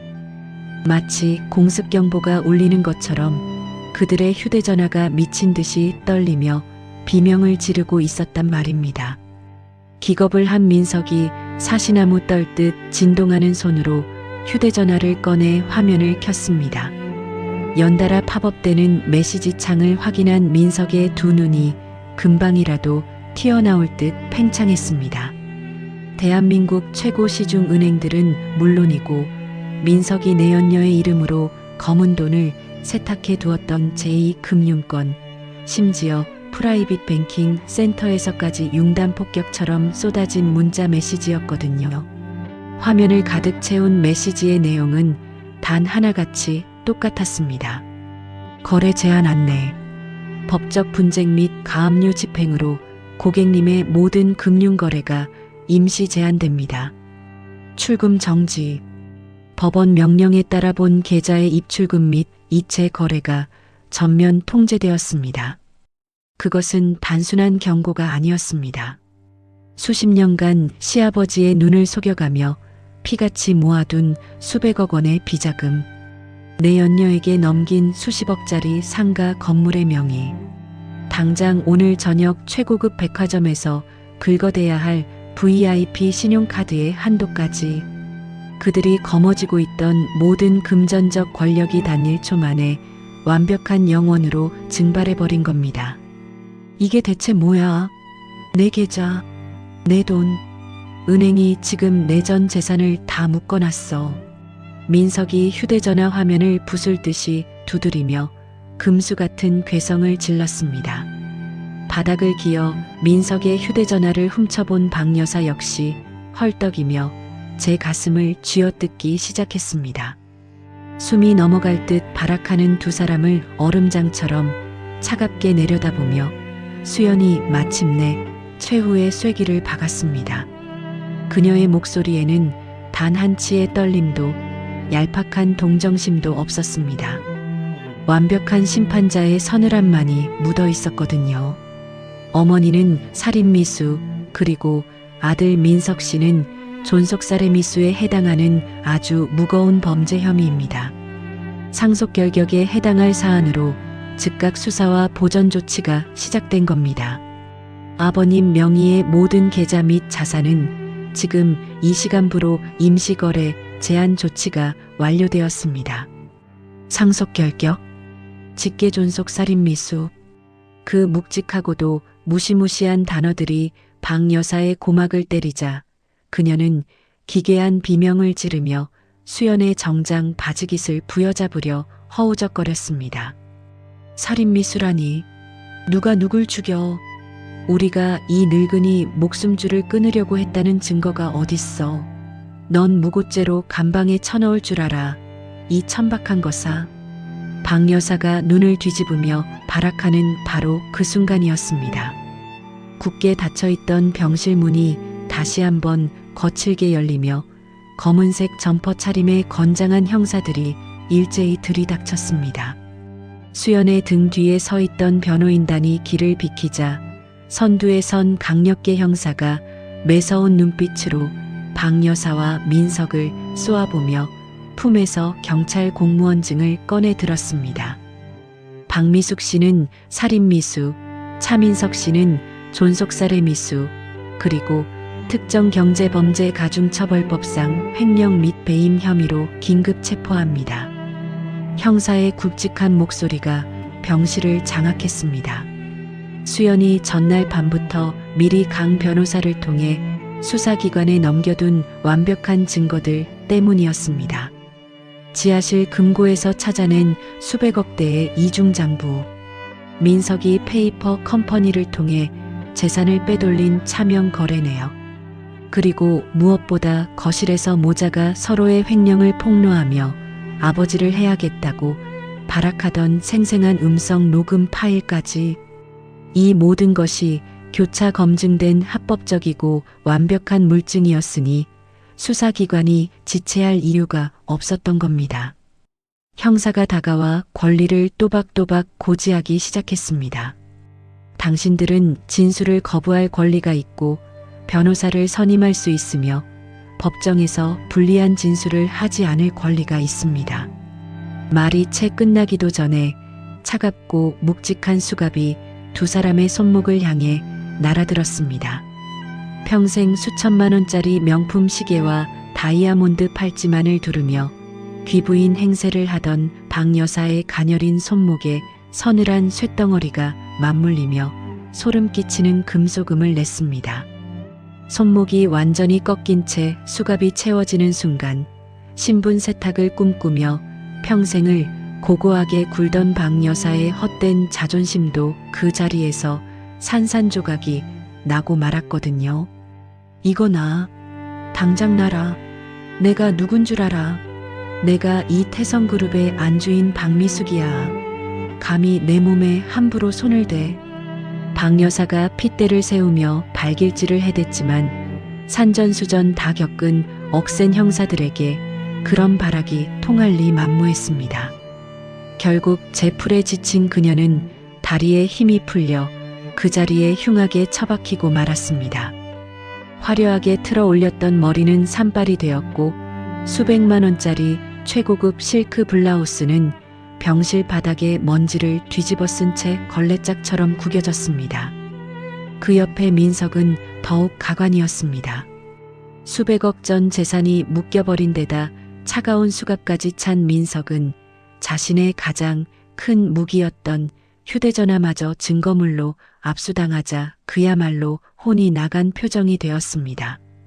형사들의 억센 소나기에 붙들려 질질 끌려나가던 민석이 돌연 낯빛을 싹 바꾸며 바닥을 기어 수연의 구둣코 앞으로 다가왔거든요. 수연아, 여보, 내가 미쳤었나 봐. 어머니가 다 시킨 일이야. 난 정말 아무것도 몰랐어. 우리 10년이나 같이 산 부부잖아. 나 한 번만, 제발 딱 한 번만 살려줘, 여보. 10년 내내 수연을 벌레만도 못하게 취급하며 짓밟았던 그 더러운 입에서 나온 여보라는 구역질 나는 단어. 수연은 제 구두에 민석의 손톱 끝이 닿기도 전에 경멸 어린 시선으로 발을 쓱 뒤로 뺐습니다. 마치 세상에서 가장 역겨운 오물을 피하는 듯한 그 단호하고 우아한 동작 하나. 민석은 절망적인 비명을 지르며 형사들의 손에 이끌려 병실 밖으로 짐짝처럼 끌려나갔습니다. 금수들이 울부짖으며 사라진 복도 끝에는 깊은 정막만이 남았습니다. 어떠한 불법적인 꼼수나 피 튀기는 물리적 폭력 없이 오직 진짜 증거와 법의 심판만으로 악인들을 완벽하게 도려낸 순간이었습니다. 수연은 철저하게 몰락하여 질질 끌려가는 그들의 처참한 뒷모습을 가만히 응시했습니다. 10년의 시집살이 한이 눈 녹듯 씻겨 내려가는 듯한 흠잡을 데 없이 차갑고도 완벽한 승리의 미소가 수연의 입가에 천천히 번져갔습니다. 하지만 수연의 눈가가 미세하게 떨리고 있었습니다. 복수는 끝났지만 아직 수연에게는 해야 할 일이 남아 있었거든요.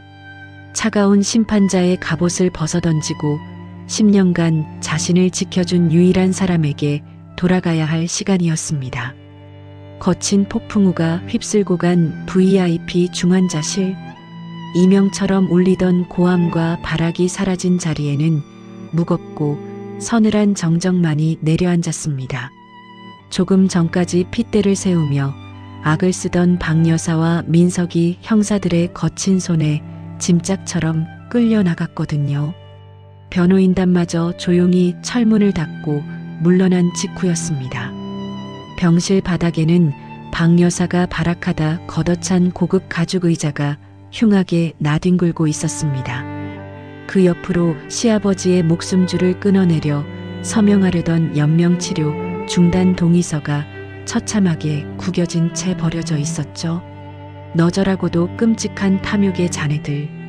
수연은 그 흔적들을 멍하니 내려다보았습니다. 바로 그 순간이었습니다. 팽팽하게 당겨져 있던 이성의 끈이 툭 끊어지는 것을 느꼈거든요. 얇은 입술 사이로 길고 뜨거운 한숨이 토해져 나왔습니다. 지난 10년간 켜켜이 쌓여있던 억울함, 피 말리던 복수의 긴장감, 그 모든 것이 뒤섞인 숨이었습니다. 수연은 마치 온몸의 뼈가 녹아내리듯 다리에 힘이 풀렸습니다. 비틀거리며 걸음을 옮긴 끝에 시아버지의 병상 곁에 놓인 보호자용 파이프 의자에 무너지듯 주저앉고 말았습니다. 눈앞에는 여전히 굵은 산소호흡기와 수많은 생명유지 장치에 의지한 채 가파른 숨을 내쉬는 시아버지가 누워 계셨습니다. 과거 거대한 태성그룹을 호령하며 범접할 수 없는 카리스마를 뿜어내던 호랑이 같던 회장님. 그 모습은 온데간데 없었습니다. 볼은 푹 패어 들어갔습니다. 피부는 마른 낙엽처럼 윤기를 잃었습니다. 그저 가엾고 병든 70대 노인만이 남아있을 뿐이었거든요. 수연은 조심스럽게 두 팔을 뻗었습니다. 하얀 시트 위로 힘없이 늘어진 시아버지의 오른손을 두 손으로 조심스레 그러나 아주 단단하게 감싸쥐었습니다. 혈액순환이 되지 않아 얼음장처럼 차갑고 거칠어진 그 손등. 그 위로 수연의 뜨거운 체온이 닿았지만 시아버지는 아무런 미동조차 없었습니다. 수연은 시아버지의 앙상한 손등에 자신의 뺨을 가만히 기댔습니다. 억눌러왔던 울음이 터지듯 떨리는 목소리로 속삭이기 시작했습니다. 아버님, 저 수연이에요. 못난 며느리 수연이요. 이제 다 끝났어요, 아버님. 정말로 다 끝났습니다. 수연의 커다란 두 눈에서 참았던 굵은 눈물방울이 둑이 터진 것처럼 쏟아져 내렸습니다. 뜨거운 눈물은 시아버지의 창백한 손등을 적셨습니다. 시트를 흠뻑 적셔 들어갔습니다. 멈출 수가 없었습니다. 박 여사도 그 잘난 당신 아들 민석도 방금 다 경찰 손에 수갑 차고 끌려갔습니다. 감히 아버님 마지막 명주를 끊어놓고 회사를 삼키려던 그 탐욕에 눈이 먼 인간들. 제가 하나도 남김없이 다 법의 심판대에 세워버렸어요. 아버님이 평생을 피땀 흘려 일구신 이 회사, 그리고 아버님의 명예. 제가 완벽하게 다 지켜냈습니다. 소독약 냄새가 맴도는 차가운 병실 공기 속으로 수연의 진심 어린 독백이 애달프게 흩어졌습니다. 10년 전을 떠올려 보면 가슴이 저미는 일이었습니다. 빚더미에 앉아 고아나 다름없던 자신을 거두어 주었던 유일한 어른. 근본 없는 것이라 뺨을 때리던 박 여사의 서슬 퍼런 구박 속에서도 수연이 무너지지 않았던 단 하나의 이유가 바로 이분이었거든요. 남몰래 난방도 들어오지 않는 캄캄한 다용도실로 찾아오시던 분. 며느리의 헐어버린 손에 따뜻한 국밥 그릇을 쥐어주시며 눈시울을 붉히던 분. 그때 하신 말씀을 수연은 단 하루도 잊은 적이 없었습니다. 너는 내 며느리가 아니라 하나뿐인 내 딸이다. 그 크나큰 은혜에 보답하기 위해 수연은 제 20대의 청춘과 영혼을 갈아 넣어 지옥 같은 이 집안을 버텨냈던 겁니다. 한 번도 자기 자신을 위해 울어본 적 없는 여자였습니다. 오로지 이 한 분을 위해 이를 악물고 살아온 10년이었습니다. 아버님, 지하실 금고에서 아버님이 남기신 그 유언장 보고 저 정말 혀를 깨물고 죽고 싶을 만큼 울었어요. 핏줄도 아닌 제게 이 거대한 그룹과 아버님의 목숨줄을 전부 맡기실 때 속으로 얼마나 두렵고 외로우셨어요.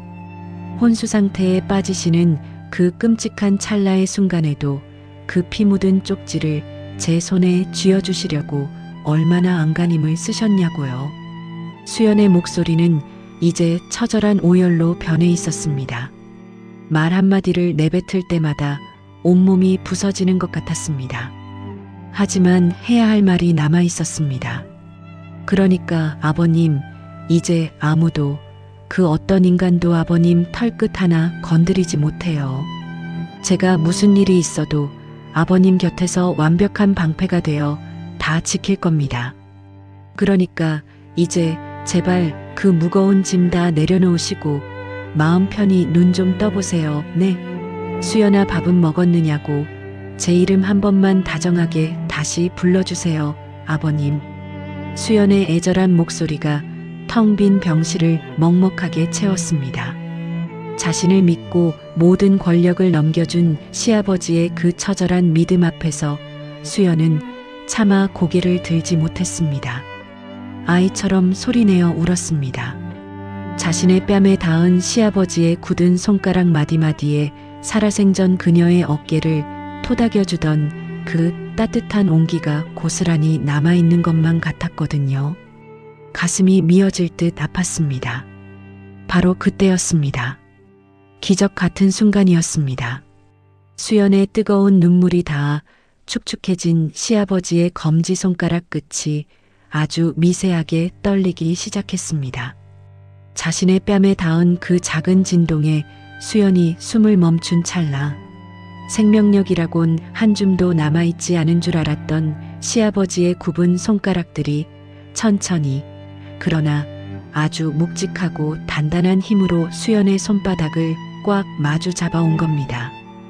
의학적인 반사신경 따위로는 도저히 설명할 수 없는 순간이었습니다. 오직 벼랑 끝에서 서로를 구원해낸 두 사람만이 온전히 공유할 수 있는 기적 같은 교감이었습니다. 아버님? 화들짝 놀란 수연이 흐려진 시야를 소매 끝으로 거칠게 닦아내며 황급히 고개를 들었습니다. 시아버지의 얼굴을 바라보았습니다. 여전히 짙은 산소호흡기를 쓴 채 두 눈은 굳게 감겨 있었습니다. 하지만 깊게 파인 주름진 눈꼬리를 타고 투명하고 맑은 눈물 한 방울이 맺혔습니다. 이내 볼을 타고 천천히 흘러내리고 있었습니다. 그 뜨거운 눈물방울은 느릿하게 패인 뺨을 지나 하얀 베갯니드로 소리 없이 굴러떨어졌습니다. 장기의식 상태로 말 한마디 뱉지 못하는 몸이었습니다. 하지만 시아버지는 전부 다 듣고 있었던 겁니다. 자신을 살리기 위해, 이 가문과 회사를 지키기 위해 피투성이가 되어 홀로 싸워준 가여운 며느리의 모든 헌신과 고백을 말입니다. 그 미세하지만 단단한 소나기의 힘, 뺨을 타고 흐른 한 방울의 맑은 눈물. 그 속에는 수십 년의 멸시를 홀로 견뎌낸 며느리를 향한 뼈저린 미안함과 고마움이 녹아 있었습니다. 그리고 그녀를 유일한 후계자로 믿었던 자신의 선택이 결코 틀리지 않았다는 벅찬 안도감까지 완벽하게 담겨 있었죠. 수연은 자신을 온 힘을 다해 꽉 쥐어오는 시아버지의 그 앙상한 손을 자신의 가슴 깊이, 심장이 뛰는 곳에 조심스레 끌어안았습니다. 그리고는 시아버지의 이불깃에 얼굴을 묻은 채 그동안 억척스럽게 도끼를 품으며 참아왔던 모든 서러움과 억울함을 토해내듯 목 놓아 울기 시작했습니다. 지옥 같았던 인면수심의 인간들의 핍박도, 피 말리는 심리전의 끔찍한 긴장감도 이 순간 모두 따뜻하게 녹아내렸습니다. 완벽한 카타르시스의 순간이었습니다. 차가운 의료 기계음만 차갑게 맴돌던 병실은 어느새 피보다 훨씬 진하고 따뜻한 두 사람의 눈물과 온기로 가득 채워지고 있었습니다. 누구도 예상하지 못했던 눈부신 기적이 만들어지는 순간이었습니다. 지옥 같았던 그날의 폭풍우가 병실을 휩쓸고 지나간 지 어느덧 석 달이라는 긴 시간이 흘렀습니다. 독하게 얼어붙었던 계절은 자취를 감추었습니다. 눈부시게 화창한 가을 햇살이 도심 한복판을 황금빛으로 찬란하게 물들이고 있었거든요. 대한민국 상위 1%만 출입한다는 태성그룹 본점 백화점 VIP 전용 출입구 앞이었습니다. 부드럽고 묵직한 엔진 배기음을 내며 수억 원을 호가하는 검은색 최고급 세단 한 대가 미끄러지듯 멈춰 섰습니다. 대기하고 있던 직원들이 일제히 허리를 굽혔습니다. 뒷좌석의 두꺼운 문이 열리자 윤기가 흐르는 최고급 가죽 구두코가 붉은 카펫 위로 사뿐히 내려앉았습니다. 차에서 내린 사람은 다름 아닌 태성그룹의 새로운 주인이자 회장 대행의 자리에 오른 수연이었습니다. 지난 10년간 그녀의 멍든 몸과 상처 입은 자존심을 억척스럽게 가려주던 낡고 보풀 일어난 회색 카디건. 그것은 영원히 벗어던진 지 오래였습니다. 머리부터 발끝까지 한치의 구김살도 없이 떨어지는, 기품이 흘러넘치는 우아하고도 서늘한 정장 차림.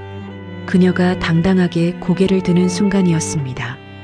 그때 저만치 지하 주차장 입구에서 땀 냄새와 매연에 찌든 칙칙한 발레 파킹 유니폼을 입은 남자 하나가 허검지겁 숨을 헐떡이며 뛰어오고 있었습니다. 바로 민석이었습니다. 회사 돈을 횡령한 수백억 대의 천문학적인 배상금을 갚기 위해 자신이 군림하던 이 백화점의 말단 주차 요원으로 강제 취업되어 처절한 노역을 치르고 있는 전 남편 민석이었습니다.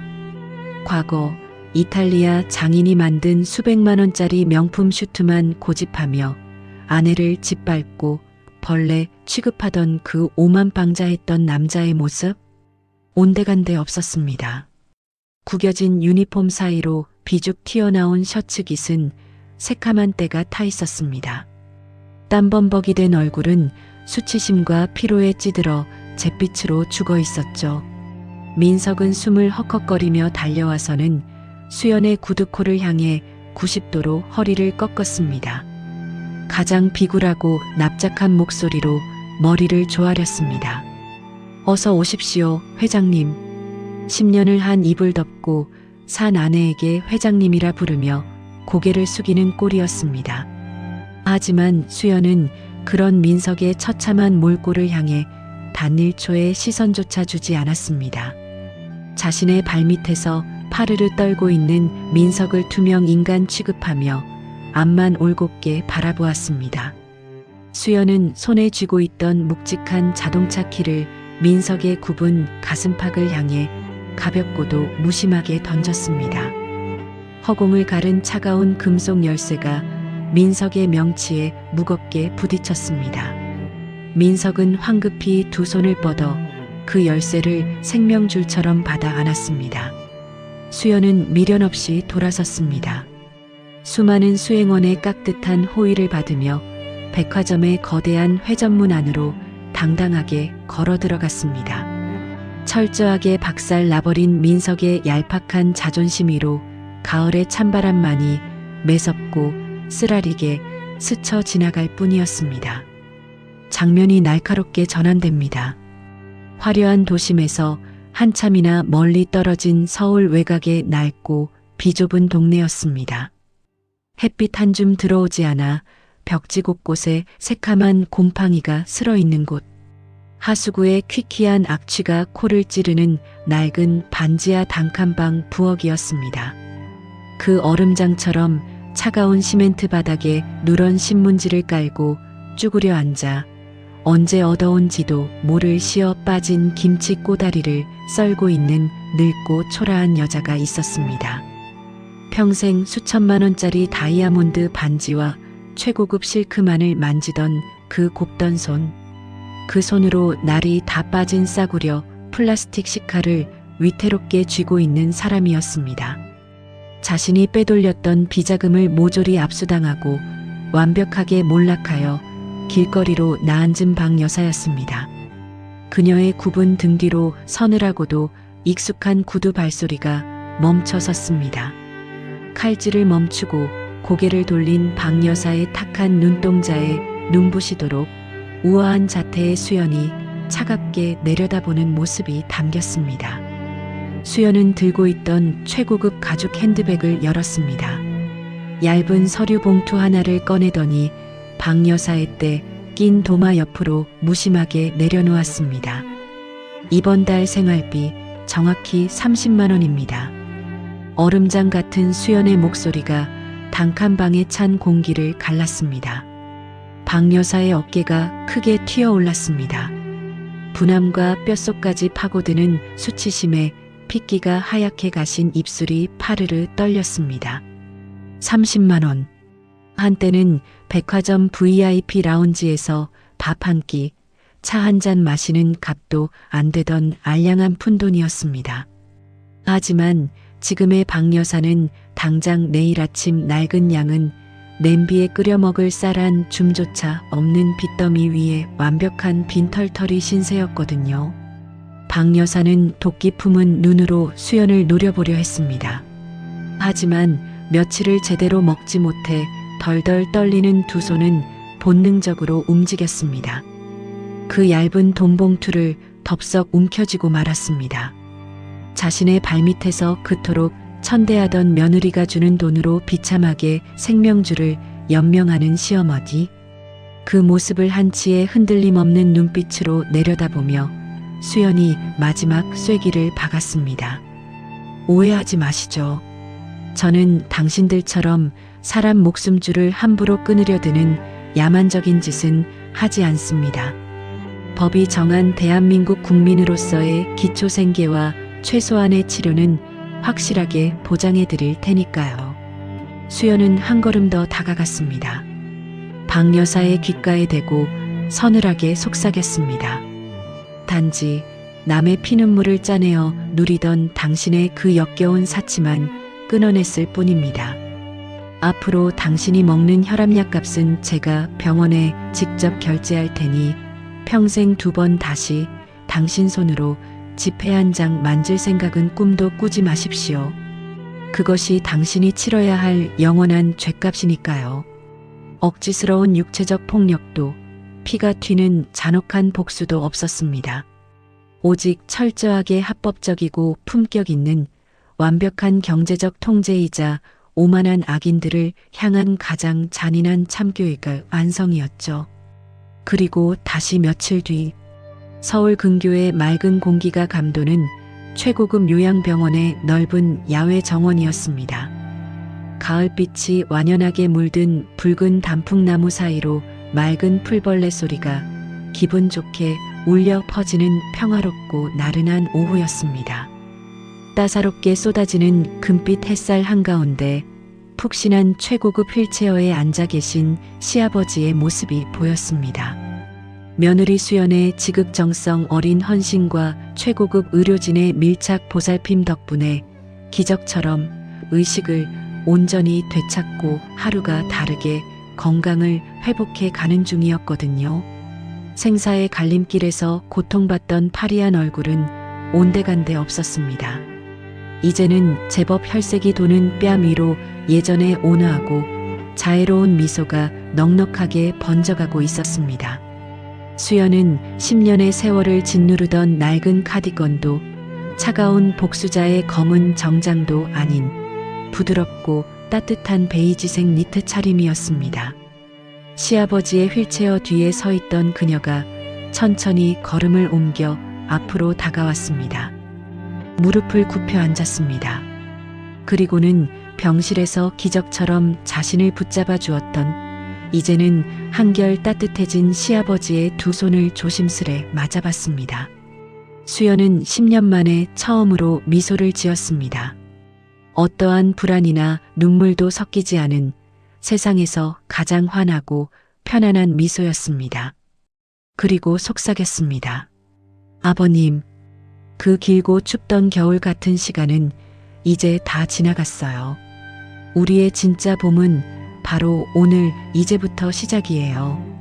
시아버지는 대답 대신 자신을 지켜준 가여운 며느리의 고운 손등을 다정하게 토닥였습니다. 깊게 파인 주름진 눈가로 한없이 따스하고 벅찬 웃음을 지어 보였습니다. 가족이라는 이름으로 자신들을 지옥으로 몰아넣었던 탐욕스러운 악인들은 영원한 빈곤의 굴레로 쫓겨났습니다. 가장 혹독한 겨울을 견디며 서로의 목숨을 구하고 지켜낸 며느리와 시아버지. 두 사람은 피보다 진한 믿음을 나눈 진짜 가족이 되어 눈부시게 따뜻한 햇살 속으로 걸어나갔습니다. 오랜 시련 끝에 찾아온 완벽한 평화. 그 묵직하고도 아름다운 두 사람의 뒷모습을 길게 비추며 이야기는 먹먹한 감동 속에서 완벽한 막을 내립니다. 오늘 들려드린 수연의 이야기 어떻게 들으셨나요?